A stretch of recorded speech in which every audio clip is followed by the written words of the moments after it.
xì nữa nè. Mà nói xì à? Mày xì à? Cấp A. Cấp thăm à?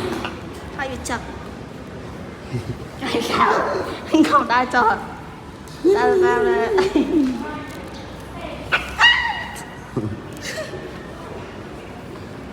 chụp gì mèo mắt mày.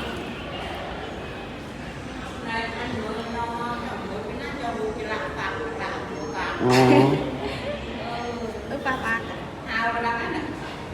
Nó cứ ra khổ Lấy đó, một mớn xây nè, cái món nó còn món mau bị gọc kia, cái món mau bị tê kia,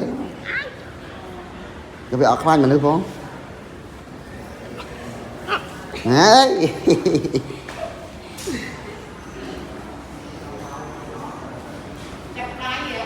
ở đây đập bê trong luôn tí đấy.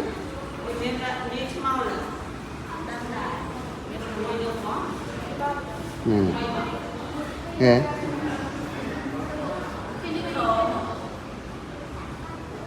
Ủa bây giờ một ba là ai? Yeah.